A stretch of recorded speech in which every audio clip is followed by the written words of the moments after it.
Ciência, porque a gente está sem treinamento ainda.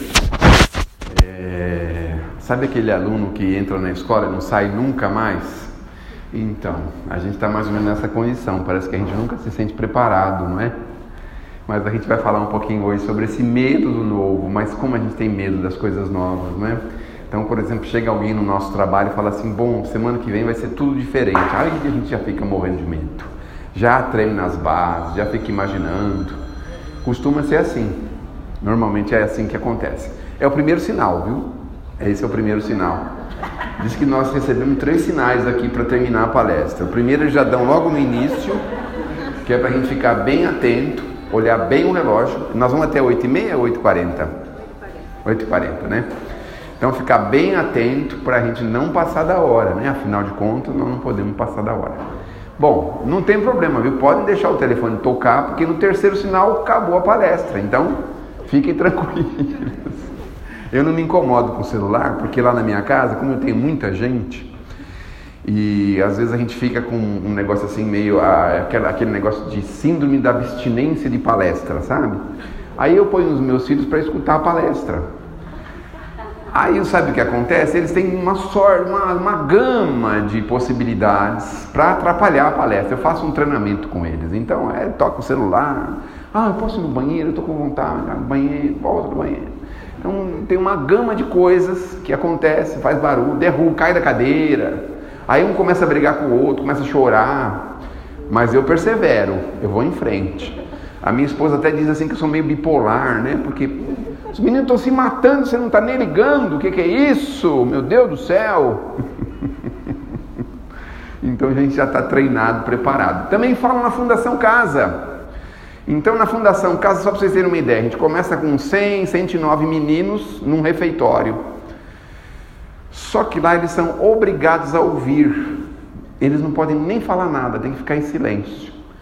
E eu também não deixo eles dormirem, porque quando alguém se abaixa para deitar, a gente chama ele e fala: você está com muito sono, o que aconteceu com você? Aí vem o cuidador lá, fica na direção dele, olha para ele, já na mesma hora imediatamente já se sente melhor, já acorda, e aí ele já é diferente. Tem alguém que é o cuidador aqui da palestra? Não, né? Não tem. Puxa vida, precisava ter um, porque aí quando alguém quisesse dormir, ele fosse lá, né? Cutucasse, falasse: só precisa prestar atenção, não é? Senão é capaz do juiz não te dar a sua liberação. E é muito perigoso dormir em palestras em casas espíritas. É muito perigoso, porque corre o risco... Por que vocês estão rindo? Corre um risco. Você tá aí, começa a cochilar. Se os espíritos te agarrar lá e te puxar para fora do corpo, lascou. Seu corpo fica aqui e você vai embora. Cuidado, viu? Não durmam em palestras em casa espírita, que é muito perigoso, viu? É muito perigoso. A gente já deixa alertado, porque aí quando a pessoa tiver um soninho, qualquer coisa, ela já pensa nisso, já acorda, né?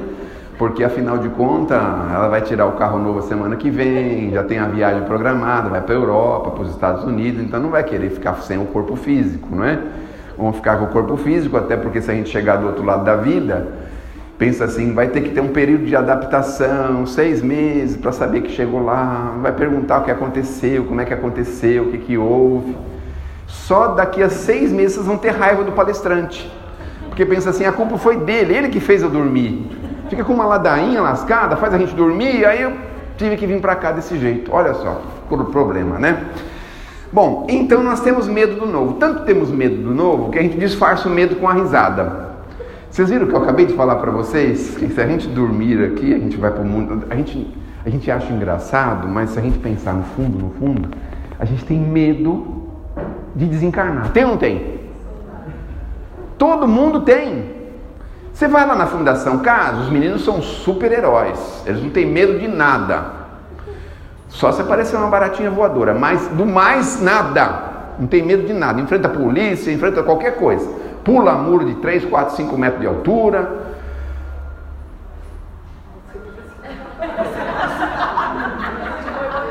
A palestra vai ser curta hoje, hein? A palestra vai ser curta. Hoje vai ser curta.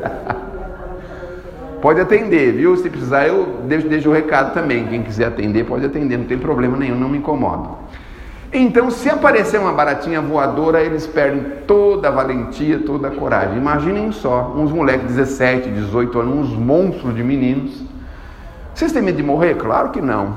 Falei, mentira. Porque se você não tivesse medo de morrer, você não estaria aqui. Estaria preso se não tivesse medo? Claro que não. Ele ia enfrentar qualquer coisa. Mas por que ele não enfrenta? Né? De repente o policial está lá dando uma forcinha para Deus. Eles falam assim, né? Porque o crime é assim, né? É uma forcinha que eles estão dando para Deus. Depois que eles descobriram isso, ficou tudo tão simples de explicar, né? Então, o assunto parece delicado, mas parece humor também, porque é assim. Quando você fala para ele que ele já teve outra vida, que ele está em reencarnação, que ele já fez coisa que não devia, que já fizeram coisa que não devia para ele, e que Deus se serve de instrumentos na Terra para, às vezes, fazer um corretivo ou levar alguém para determinadas reflexões. Então eles se acham assim executores da vontade divina, olha só, não é? Mas na verdade isso é uma besteira, porque em verdade o nosso Criador tem muitos meios de nos corrigir, milhares deles. E aí eu retruco para eles e digo o seguinte, olha, você é corajoso, você é executor da vontade divina, né? Mas não se esqueça, viu? Com menos de um pernilongo, o nosso Criador manda você de volta para o outro lado. Você sabia disso? Às vezes ele tem lá uma arma poderosíssima, né? Só que um pernilongo mordeu ele, pode acontecer dele voltar para o mundo espiritual por causa de um pernilongo. E o que adiantou? Todo aquele poderio que ele tinha? Nenhum, não é? Mas como Deus tem misericórdia, tem compaixão com os seus filhos, Ele permite a gente ficar encarnado para ver se a gente cai em si. Mas é justamente aí que está o ponto que nós precisamos conversar sobre o medo do novo, porque o novo, na verdade, é a renovação. E nós morremos de medo de renovar-se. Morremos de medo. Quando a gente escuta assim, ninguém progride sem renovar-se, a gente pensa, meu Deus, mas o que eu tenho que renovar? Então vamos imaginar que vem aí, sei lá, algum ambientalista dizer pra gente que nós precisamos renovar a energia do planeta. Aí ele vem fazer um questionário com a gente, faz o questionário. Tem algum ambientalista aqui? Não? Não tem, né? Então podemos falar mal deles. Bom, aí ele faz um questionário, fala assim, você usa o carro quantas vezes por semana? Bom, eu uso segunda, terça, quarta, na quinta eu pego da minha mulher, porque o meu é rodízio, na sexta, no sábado e às vezes ao domingo também, quando eu não saio com outro carro. Ele vai falar assim, a partir de agora, é só uma vez por semana. Meu Deus do céu. Lá em casa tem ambientalista, se formou agora, fez 18 anos, tirou uma carteira de ambientalista, carteira de motorista. Escuta, pai, você vai sair com o carro? Porque hoje é o meu dia. Falo, meu Deus do céu, é mesmo, né? Mas me fala uma coisa, quando é que você comprou o carro mesmo? Quando você pôs gasolina? Quando você pagou IPVA? Quando você pagou o seguro? Quando você consertou o pneu furado? Quando você trocou o óleo? Mas isso não é um trabalho de um ambientalista que se preze, não é mesmo? Porque imagina, eu vou sujar a natureza, trocando o óleo do carro, pondo gasolina no carro, fazendo essas coisas. A única coisa que eu preciso é sair com o carro no meu dia. Só isso.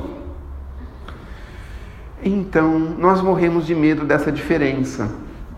Quando alguém fala pra gente, quantas calorias você consome por dia? Bom, se fizer a conta, talvez umas 5 ou 6 mil calorias. E quanto você gasta de calorias por dia? Bom, assim, talvez dê uns 200 passos por dia. 200 passos por dia? É mais ou menos assim, é você ir do quarto para a cozinha, da cozinha para o quarto, do quarto para a cozinha, da cozinha para o quarto, umas 4 vezes. Já deu os 200 passos. Mas aí sai do quarto, vai para a cozinha, da cozinha vai para a garagem. Da garagem vai para o elevador, do elevador vai para o escritório. Deu 194 passos. Meu Deus, ainda falta 6. Aí ele dá uma volta na mesa. Completou os 200, está tranquilo. A gente não se assusta quando alguém fala, você precisa se esforçar um pouquinho. Você precisa renunciar. Mas renunciar o quê, meu Deus do céu? Sexta-feira você precisa aprender a renunciar. Vai abrir um novo trabalho na BEM, às 7h30 da noite, às 8 horas da noite.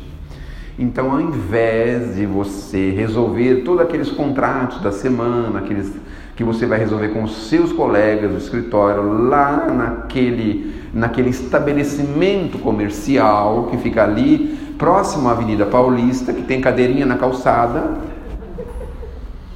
então você tem que buscar outra atividade. Fala, meu Deus, eu tenho que renunciar. Ou então assim, bom, você se casou, não é? Se casou, muito bem. Então agora você vai ter um filho. Ah, que bom, coisa mais linda do mundo. Mas nós fizemos uma conta e um filho gasta até os 18 anos R$1 milhão. Já fizeram essa conta, é verdade mesmo. Você já fez? Não, saiu na capa da Veja. Saiu na capa da Veja? 1.600.000? Meu Deus do céu. Até os, já está com 25? Ela já gastou 2 milhões com você sabia? Não? Aí você fala, meu Deus do céu, e agora? Como é que vai fazer se eu ganho 5? Bom, aqui na região ninguém ganha menos do que 20 salário mínimo, mas inclusive os aposentados. Vamos acrescentar todo mundo, né? Porque não é justo a gente falar de quem não é aposentado só, né? Vamos falar também dos aposentados. Então você ganha 20 salários mínimos. Puxa vida, e vou ter que renunciar, não vou poder ir uma vez por ano para a Europa. Ai, que sacrifício tremendo, meu Deus do céu. Quantas vezes foi para a Europa? Não ela? 3, 4, 5? 2 vezes, né? E é bom lá? É bonito lá? É? Que lugar que você foi? França, Itália. Londres também. E Londres também, França. A senhora já gastou mais de 3 milhões de reais com ela e não sabia, viu? É um negócio impressionante esse. Não juros ainda, viu? Não, sem juros, sem juros. E aí a gente pensa que vai ter que renunciar a tanta coisa, que a gente pensa assim, é melhor ter um filho só, não é isso?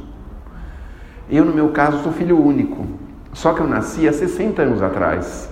Há 60 anos atrás, ser filho único era a mesma coisa da pessoa ser um ET. A minha mãe foi discriminada, fizeram bullying com ela, porque ela só teve um filho.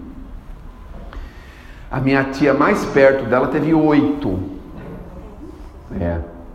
Porque minha mãe deve ter feito essa conta. Vou gastar $300 mil com ele. Olha só. Não é? Puxa vida, né? Então a gente tem medo do novo, porque a gente pensa assim, meu Deus, vou ter 3 filhos. Olha, a revista Veja, que só fala a verdade. Inclusive agora que tem um novo dono, fala mais verdade do que antes, vai me fazer gastar 1.600.000, mais ou menos, né? Vocês já pensaram? Como a gente vai ter medo de enfrentar isso? Ter medo. Olha só que coisa. Eu tenho na minha casa 6 comedores de arroz e feijão. 6. Mas olha, eu não gastei R$1 milhão com nenhum deles. Escuta, pai, quando é que nós vamos para Serra Negra? Não sei, liga para sua tia. No dia que ela vir para São Paulo, você aproveita e volta com ela. No dia que ela vir de lá para cá, para São Paulo, você vem com ela de volta. Porque a tia mora lá. Veja só como eu sou econômico, não é? Vejam só. Escuta, pai, nós vamos fazer 19 anos, nunca andamos de avião? Sim, 5 anos atrás, tinha um negócio de R$50, você lembram? Tinha um negócio de R$50. Aí eu comprei 6 passagens de R$50. Só que era nessas condições. Você saía de São Paulo 11 horas da noite, ia para Belo Horizonte. Eu tenho família lá em Belo Horizonte. E aí você desce no aeroporto mais perto do Rio de Janeiro, lá em Belo Horizonte. Certo? Aí você chama os seus parentes para buscar você no aeroporto. E aí eles levam você e vão jantar na casa deles. E no outro dia, às 6 horas da manhã, você tem que entrar no voo para voltar, porque senão a passagem de R$50 não vale. Mas escuta, tio, o senhor vai ficar 8 horas aqui em Belo Horizonte? O que é isso? Fala assim, olha, eu posso me dar o luxo de vir jantar em Belo Horizonte com os meus filhos. Não é mesmo? Mas amanhã eu tenho um compromisso, 7 horas da manhã eu preciso trabalhar. Que isso? Por isso que eu comprei a passagem muito cedo. Vocês viram como eu sou esperto? Mas tudo isso é o medo do novo. O medo do novo nós temos muitas vezes quando a gente vai entrar numa família nova. Vai ser apresentado para o pai da noiva. Deixa eu ver se tem alguém aqui em condições de ser apresentado para o pai da noiva. Não tem ninguém? Bom, então a noiva vai apresentar para... O noivo vai apresentar a noiva para a mãe dele. Também tem um problema, né? Para a sogra, né? Então, ela já vai toda prevenida, pensando assim, meu Deus do céu, eu nem sei passar camisa. Feijão só fiz 2 vezes e as 2 vezes ficou mais ou menos, porque uma queimou um pouquinho, a outra ficou um pouco salgado. O que ela vai me perguntar, não é? A gente não tem medo do que ela vai perguntar pra gente assim. Então esse é o medo do novo. Mas isso parece uma piada, mas normalmente nós temos muita dificuldade de enfrentar situações novas. E é isso que nós precisamos estar sempre preparados. Porque eventualmente, agora vamos falar o lado que não é humorista. Eventualmente surge um problema de saúde grave. E aí? Como é que a gente enfrenta? Aí ficar chorando pelos cantos, meu Deus, eu não merecia isso, eu fui tão bom. Ia na palestra espírita uma vez por mês e dava o azar ainda de encontrar aquele camarada que ia lá, chegava quase atrasado, só falava besteira, mas mesmo assim não merecia isso. Vem um desencarne em família. A nossa família nunca ninguém desencarnou e de repente alguém passa para o outro lado da vida, de repente. A gente fica assim com um negócio porque a gente não está preparado. Então, para se preparar para o novo, é preciso aprender a confiar. Fortalecer a confiança. Como é que a gente faz isso?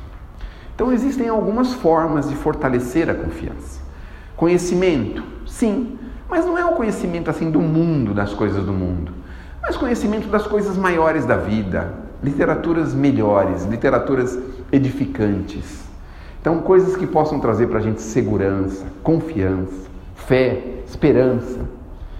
Conhecimento ajuda a gente a melhorar a fé. Aí vem prática constante do bem.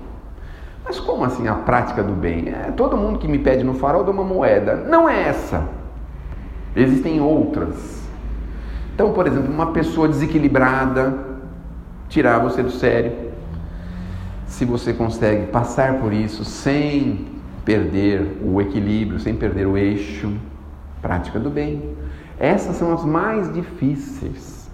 Então, um patrão difícil, raivoso, vingativo, um familiar complicado, uma sogra difícil, coisa que não acontece, mas às vezes, se acontecer, uma pessoa assim, difícil de se lidar. Com as pessoas difíceis, o que nós normalmente temos vontade de fazer? Sumir de perto dela, não é mesmo? Só que aí nós não temos mérito disso. A prática do bem fortalece o nosso sentimento para que a gente possa entender e derramar dentro do nosso coração uma tonelada de misericórdia, de compaixão, de paciência. Porque as pessoas são diferentes umas das outras. Como que a gente pode conviver de uma forma harmoniosa se a gente só vive com as pessoas que entendem as coisas como a gente? Só olham as coisas com os nossos olhos. Nós precisamos entender que as pessoas são diferentes. Então, prática do bem constante, tolerância uns para com os outros. Veja a recomendação de Jesus. Amai-vos uns aos outros. Então, como é que vai amar uma pessoa tão difícil com a gente? Talvez a gente não consiga amá-la em primeiro instante. Mas a gente tem que trabalhar isso, encher o nosso coração de compaixão, de esquecimento, de paciência, de amor. Porque de outra forma fica muito complicado para a gente, porque as pessoas difíceis vão se deparar com a gente constantemente. Se a gente quiser viver isolado, não existe mérito nenhum em se isolar. Então, constantemente nós vamos ter convívio com pessoas difíceis. Aí, todas as pessoas difíceis do nosso caminho, a gente simplesmente afasta-as. Então, a ideia é que a gente possa passar por elas e criar alguma sementeira do bem. Deixar uma impressão boa, esquecer a palavrinha mal colocada, às vezes uma palavrinha de baixo calão, às vezes uma conspiraçãozinha, uma fofoca contra a gente. Então, isso é altruísmo e isso nos prepara para o novo. Então, por exemplo, alguém faz uma fofoca, fala uma coisa terrível da gente e pega a gente desprevenido. A gente entra em depressão por causa disso. É uma doença moderna, né? Não sei por que eu fui lembrar dessa doença, mas é um problema moderno que a maioria de nós, segundo alguns estudos, vamos desenvolver daqui a alguns anos. Então nós precisamos estar preparados para as adversidades. Então tem um problema com uma empresa, tem um empresário, tinha lá grandes possibilidades, de repente, de uma hora para outra, acontece lá uma mudança de moeda, uma variação de câmbio, uma modernidade que vem superar aquele produto que você trabalhava, acontece mil coisas. Nós não estamos preparados para o novo. Aí a pessoa entra num processo depressivo, quer se isolar, não aceita a situação, não quer se melhorar, não quer se modificar, não quer se renovar, não quer se... E aí entra num processo grave de dificuldades, quase insolúvel, porque não está preparado para o novo. Então, preparar-se para o novo também é buscar inspiração nas coisas maiores da vida. Como que é essa inspiração? De vez em quando nós precisamos reservar um pequeno horáriozinho para conversar com o Criador. Lá em casa é impossível. Então você acorda às 6 horas da manhã, já tem gente lá circulando, já tem gente querendo jogar videogame.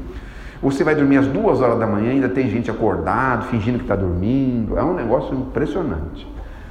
Mas, de repente, por exemplo, você vai num lugar bonito, arejado, senta ali um pouquinho, respira fundo e escuta, pai, olha, estou aqui. Dá um apoiozinho aí para mim, dá uma ajudinha. Não precisa de palavras muito cheias de história, não. Só assim, né?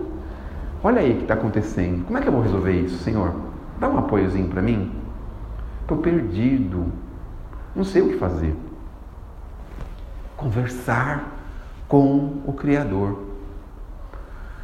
Quando a gente consegue se preparar para o novo, poucas coisas são capazes de tirar a gente do equilíbrio. O que acontece é que normalmente nós não estamos preparados. Olha, vou dar um exemplo para a gente relaxar um pouco, porque está ficando muito séria essa conversa, né? Vamos relaxar um pouco, certo?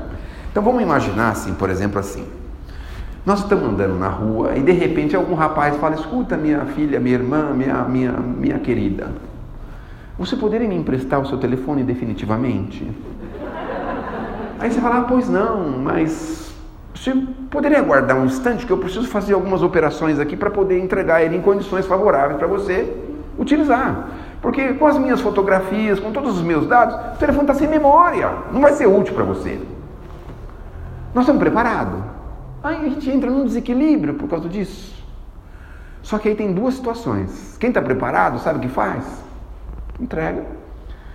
Se ele encontrar uma loja aberta, ele já entra e já compra o outro. Ah, mas como? Como é que vai comprar outro? Como é que vai fazer isso?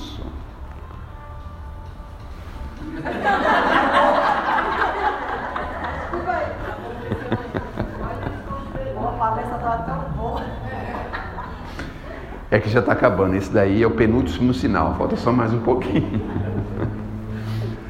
Engraçado. Eu já vi expositores de renome ficarem tão desequilibrados quando um telefone toca. E eu pensei assim, olha, eu nunca vou querer ser um expositor de renome. Nunca vou fazer palestra para mais do que 20, 30, 40 pessoas. Pelo amor de Deus. Porque se eu ficar desse jeito, como é que vai ser, não é? Aí outro dia assisti uma palestra de um senhor também de muito renome. Tinha uma criança e a criança levantava, sentava, levantava. Se não tirar a criança, terminemos a palestra, não vou falar mais nada. Eu falo, meu Deus do céu, mas como é que não... Eu não posso levar meus filhos nessa palestra? Imagina você vai numa palestra espírita, a pessoa não termina porque tocou o telefone, porque o filho começou a ralhar, porque não sei o quê, porque caiu, não sei o que lá, porque o telefone tocou 3 vezes. O que tem? Não é mesmo? O que tem? O que eu estava falando mesmo? Do celular. A pessoa roubou o celular e Eu falei roubar? Não, falou que vocês conversam sobre. Porque essa palavra não pode falar aqui, viu? Roubar essas coisas não. Bom, aí duas pessoas. Uma pessoa entra num processo de desequilíbrio, passa o resto da vida desequilibrada. Ela vê uma pessoa vindo na direção dela, ela já não sabe o que fazer, entra em pânico, começa a suar frio, começa a ficar com medo. A outra pessoa entrou lá, comprou outro celular e ó, nem ligou. Estava preparada. Veio uma notícia ruim no meio da noite. Alô? Você estava dormindo? Não, eu estava lutando boxe, mas o que aconteceu? O que aconteceu? Olha, o seu tio desencarnou. Ah, que Deus o tenha. Está preparado? Amanhã nós voltamos a falar sobre isso, tá bom? Desliga o telefone e dorme tranquilamente até 7, 8 horas da manhã. Tranquilo, está preparado? Porque você pensa assim, o que você pode fazer? Me fala. Você vai lá comprar um caixão, vai fabricar um no meio da noite para levar o melhor caixão? Vai procurar uma flor mais bonita do jardim do vizinho para cortar e levar para ele? Meu Deus! Aliás, eu tenho 2 histórias sobre isso. Uma vez eu fui num velório, lá no crematório. E aí eu me perdi para sair de lá, eu saí pelo lado errado, saí por trás. E eu vi os homens trazendo as coroas e jogando numa caçamba. Eu falei, meu Deus do céu! Aí fui lá na caçamba, tinha umas rosas enormes, aquelas rosas importadas. Ai, eu arranquei meia dúzia daquelas rosas. Levei para minha mulher, falou, olha amor, que rosas lindas. Falei, nossa, que lindo. Falei, olha, sinceramente, você já recebeu dessas rosas? Não, já recebeu? Sinceramente, eu acho que se um dia eu tivesse que trabalhar para fazer alguma coisa, eu ia lá no crematório e ia ficar esperando o pessoal jogar as flores lá e ia fazer buquezinho e vendendo farol. Se não tem custo nenhum, não é? Só lucro. O quê? Ela não acreditou. Ela só acreditou quando um amigo que estava comigo confirmou com ela. Falou, ele te deu as rosas? Deu. Ele pegou lá no velório. Falou, ele falou para mim. Falei, meu Deus do céu. Então, essa é uma das histórias. Então, desencarnou, teve dificuldades. Tudo bem, acontece. Isso é uma lei natural. E outra, gente, nós precisamos entender que para dar notícia para as pessoas, a gente precisa ter educação. O que adianta você ligar 3 horas da manhã para a pessoa?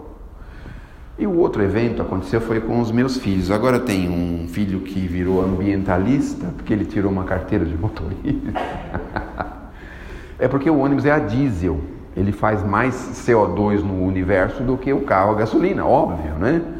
Então, e outra, se ele andar do ponto de ônibus até a minha casa, ele vai suar e com isso também vai expelir uma quantidade muito grande de CO2, que é ruim para o planeta, não é mesmo? Mas enfim, eles nem podem ouvir, senão eu estou lascado. 12:00, meu amor, o menino não chegou ainda. Ah, mas fica tranquila, porque se fosse alguma coisa errada ou ruim, a gente já saberia. Mas nem sempre. É a mãe e o pai, que sou eu. Você não vai fazer nada? Eu falei, bom, eu posso sair procurando ele em São Paulo, então, sei lá, 5.000 quilômetros quadrados, quem sabe eu posso achar ainda antes de chegar ao amanhecer, não é mesmo?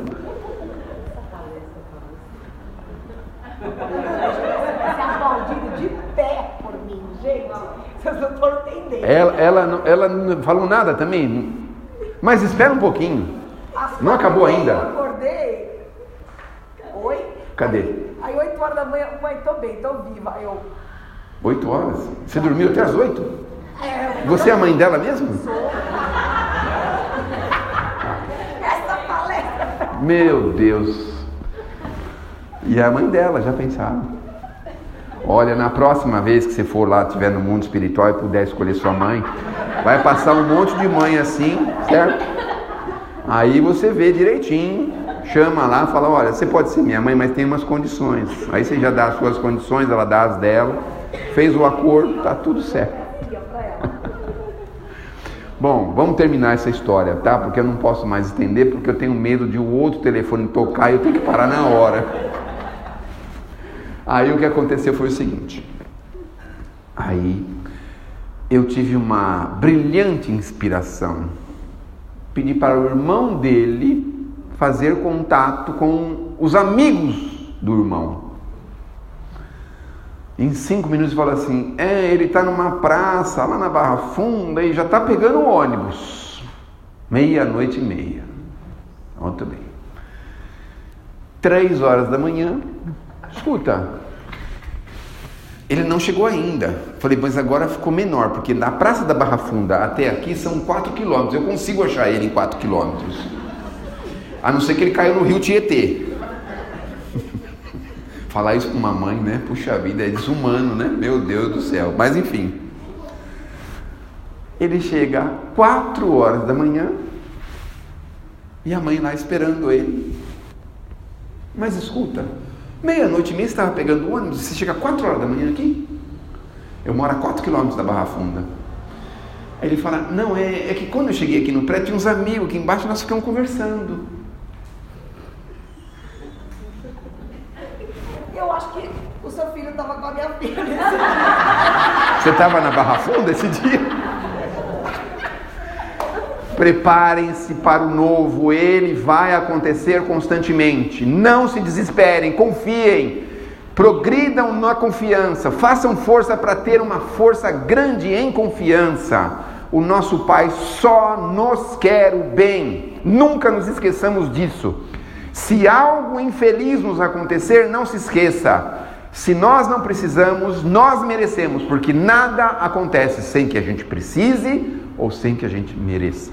Pensemos nisso, fortaleçamos a nossa fé e tenhamos muita confiança, porque nós, ao contrário do que dá a impressão de que nós estamos soltos no universo, não é? Na Terra, nós temos pessoas que são responsáveis por nós, também no mundo espiritual, e nós estamos sendo monitorados momento a momento, em cada ato, em cada gesto da nossa vida. Então, tudo registradinhos, não só em nós, mas em arquivos especialíssimos no mundo espiritual.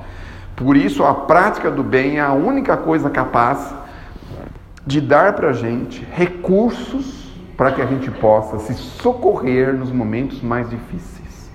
Façamos isso, confiemos e certamente nós vamos viver bem melhor. Bom, aí ela queria que eu desse um corretivo nele no dia seguinte. Então, eu falei para ele que se acabou a bateria, que eu ia dar uma bateria móvel para ele trocar a bateria quando acabasse a bateria, para ele não deixar a mãe tão aflita. E ela não aceitou o corretivo. Ela queria que eu pegasse o martelo. Para que serve essa porcaria se acaba a bateria? Eu falo, mas amor, quando a gente era jovem, você se lembra? Quem tinha telefone? Quem tinha telefone? Quem tem mais de 720 meses igual eu? Ninguém tinha telefone. E você saía e voltava. Não era mesmo assim? E aí? Nós estamos aqui? Estamos aqui. Teve problemas? Teve, claro, sempre tem, não é? Mas nós passamos por eles, superamos. Aliás, já vou te alertar, viu? Vou te dar um alerta. Como se chama? Natália. Cuidado, hein, Natália? Agora vou te dar um alerta, hein? Quando surgirem os medinhos, eles vão servir para que a gente possa corrigir alguma coisa que precisa ser corrigida, não é? Que de vez em quando a gente passa uns medinhos assim na madrugada, né? Passa ou não passa, né? Os meus filhos têm tanta confiança no pai só porque o pai trabalha com presidiário, com morador de rua, com pessoa de comunidade, com Fundação Casa. Eles acham que eu domino São Paulo inteiro. Pô, o moleque me ameaçou lá, eu falei, vai lá e resolve, eu não posso resolver. Pô, você conhece tanta gente? Olha só a situação que eles colocam a gente, não é? Então, preste atenção, os medinhos são úteis para a gente, tá certo? E fazem a gente também crescer, se desenvolver, não é mesmo? Então, por exemplo, quando chegar 3 horas da manhã, ela ligar e fala, mãe, tá uma chuva lascada, meus amigos foram tudo embora, você não pode vir me buscar? Eu não dirijo. Na verdade, eu não dirijo mesmo. Tá vendo só? Manda um Uber para mim, mãe. Não tem mais crédito também. No final do mês já tem. Ela é a mãe dela, hein? Ela é a mãe dela, hein? E acordei às 8 da manhã, viu? Sossegada, tranquila. Sossegada. Tá pronta para o novo. Tá pronta para o novo. Que Deus nos abençoe, que Jesus nos ilumine. E olha, não desanime, viu? Na próxima semana, pessoas muito capacitadas vão estar aqui com vocês, tá bom?